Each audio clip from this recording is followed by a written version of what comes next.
Welcome to Bollywood Deep Dive from IndiaReview.com, your daily Bollywood news. Let's get into it. And let's start with what feels like the most talked about film in the country, maybe the world, and it's not even out yet. I am, of course, talking about Nitesh Tiwari's Ramayana. Of course. The trailer dropped, the internet predictably exploded, and now the backlash has begun. This time it's focused on the costumes. People have opinions. Lots and lots of opinions. And it's so interesting because the moment there was a hint of dissatisfaction, the ghosts of projects past were immediately summoned. The Adi Purush memes came roaring back to life on social media. It was like a dormant volcano of internet humor just waiting for a reason to erupt again. It really was. And you almost have to feel for the makers of Ramayana. They are walking on eggshells on top of a minefield. But the comparisons were inevitable, and to that point, Manoj Montashir, who wrote the dialogues for Adi Purush, has come out and called his own film a failed attempt. Wow, that's some serious self-reflection. It's rare to see someone in the industry be that candid about a project, especially one that was so massive. He extended his best wishes to the Ramayana team, which is a classy move, but it also just highlights the immense pressure they're under. It's a pressure cooker, and the heat is being turned up from every possible angle. It's not just about creative choices anymore. Actress Nikita Rawal is now calling for a boycott of Ranbir Kapoor, who is playing Ram, over a very old comment he made about eating beef. Oh, I saw that. The hashtag was trending. It feels like we're in this cycle where, ahead of any major mythological release, archives are being scoured for any potential controversy. It's almost part of the pre-release checklist now. It is. And if that wasn't enough, the Ram Leela Singh is now demanding an advanced screening of the film. They've warned of protests if they feel their sentiments are hurt. So you have costume critics, meme makers, calls for boycotts, and demands for pre-screenings. The film hasn't even announced its final release date, has it? This is a whole new level of preemptive scrutiny.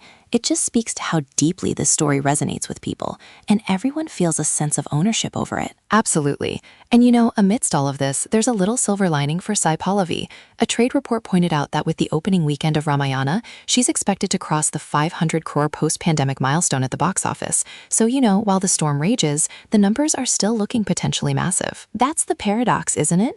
The more noise there is, the bigger the curiosity, and often the bigger the opening. It's a double-edged sword that cuts straight to the box office. A very, very sharp sword. It's going to be a fascinating journey to watch this film make it to the screen.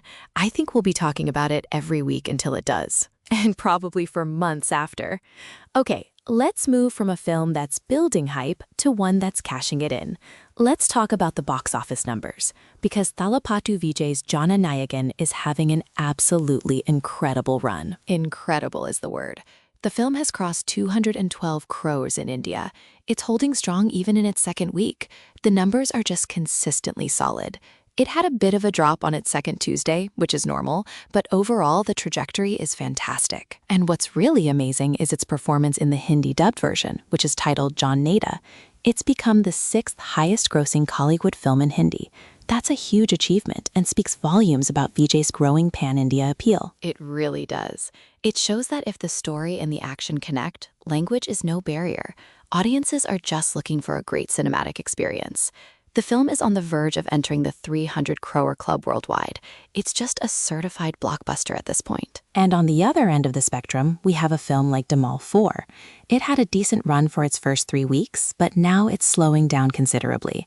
It looks like it's going to wrap up its run as Ajay Devgan's 6th highest grosser, which is respectable, but it's not breaking any records. Right. It found its audience, did its business, and now it's making way for the new releases. That's the circle of box office life. You also have some interesting numbers from regional cinema.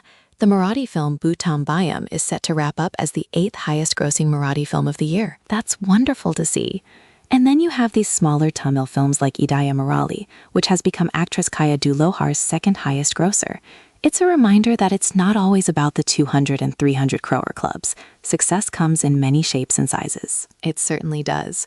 But speaking of big numbers and big names, let's get into what might be the biggest casting news of the week, or maybe the decade. Oh, I know where you're going with this. The Earth may have tilted slightly on its axis. Sanjay Leela Bhansali has reportedly approached Kareena Kapoor Khan. Can you believe it? After all these years, their professional fallout is the stuff of Bollywood legend, dating all the way back to the early 2000s and the screen tests for Devdas. It's been nearly 25 years of them seemingly operating in different orbits. And now he wants her for a pivotal parallel lead in his upcoming mythological jungle adventure, which stars Dunish. I mean, just say that sentence out loud. Bunselli, Karina, Dunish, a mythological jungle adventure.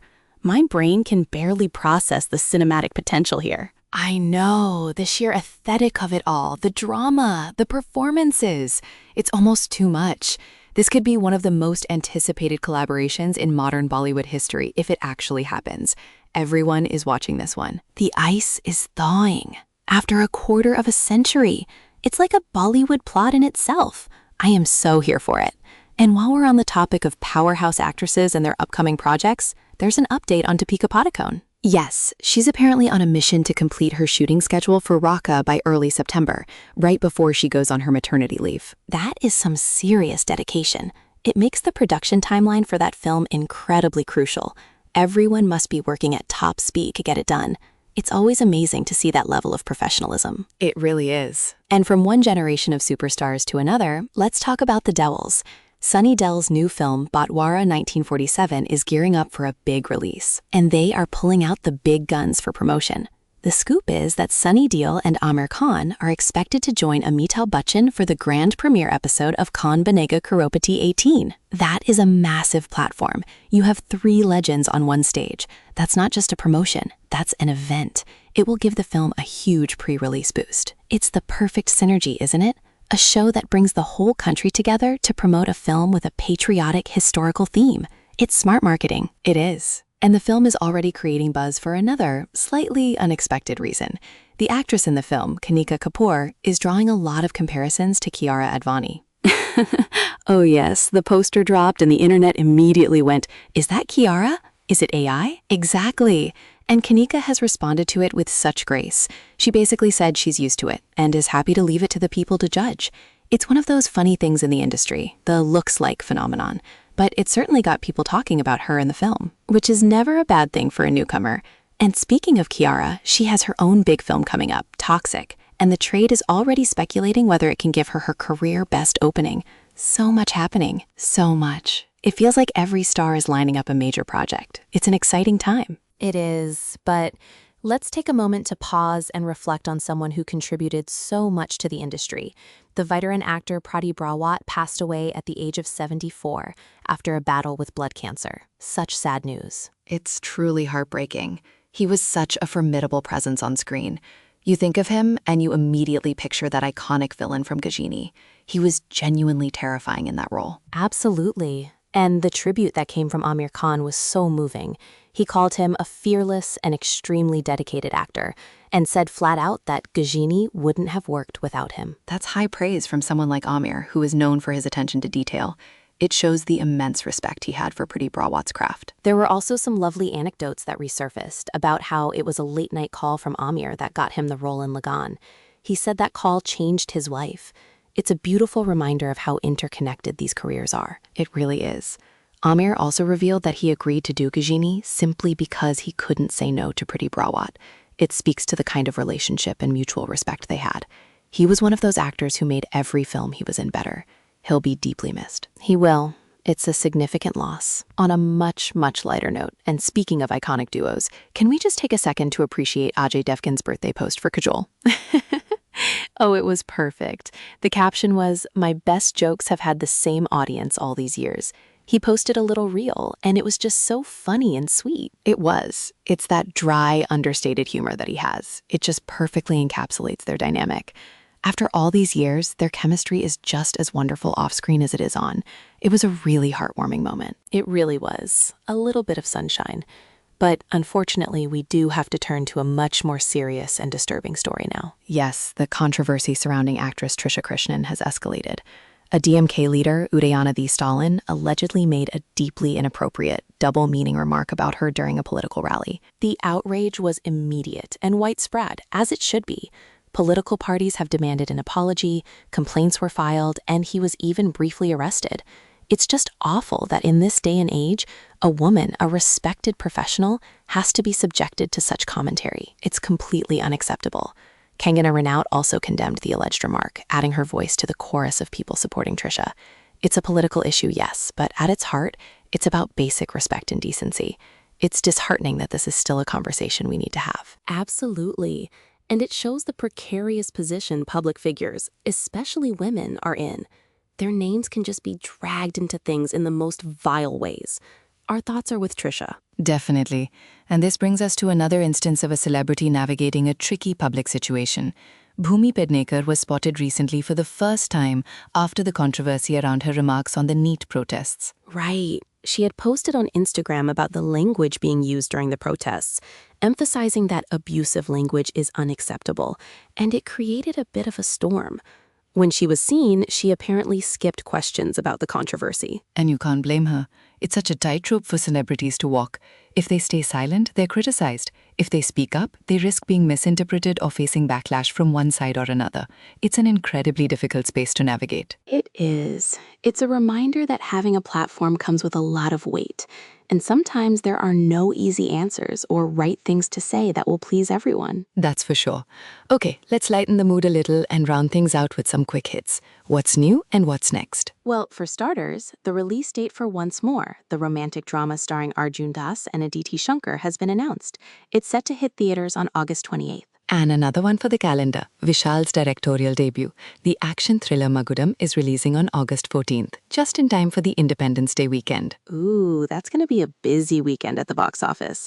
Magudam will be clashing with Sunnydale's Butwara 1947 and also Awarapan 2. Speaking of which, Vishesh Bhatt, the producer of Awarapan 2, had a very interesting take on that clash. He said, "It's our fortune and luck that we get to share this release date with Sunny Deol." That is the most positive spin on a box office clash I have ever heard. I love it. No fighting words, just pure fortune and luck. It's very refreshing, isn't it? And if you're looking for something to watch this weekend, The Traitors Season 2 is premiering on Prime Video, hosted by Karan Johar. The buzz is that Mallika Sherawat is the highest paid contestant. Of course she is. She's an icon. And for those who love reality TV, the Lockup 2 finale is also upon us. Spoilers are already flying around social media, as they always do. They always do. It's impossible to keep a lid on it. Now, shall we quickly peek at the reviews for the new releases? Let's do it. It seems to be a mixed bag. Bhai Tera Star Hai, the comedy with Raghav Juyal, is not getting great reviews. It's being called unfunny and absurd, which is not what you want from your comedy. Ouch! On the other hand, the new Spider-Man animated film, Spider-Man Brand New Day, is getting rave reviews. It's being called one of the franchise's strongest outings, high on heart, humor, and action. I love that. A good Spider-Man movie is always a treat. And then we have Imtiaz Ali's new film, Main Lapas Aunga, which is being called a love story for the ages. That sounds very promising. It does. It seems like there's something for everyone at the movies right now, from big blockbusters to heartfelt romances, and, well, unfunny comedies. You can't win them all. And that seems like a pretty comprehensive look at the week in Bollywood. My head is spinning with all the news. Same here. From ancient epics causing modern-day debates to box office battles and legendary feuds finally coming to an end. It's never a dull moment. Never.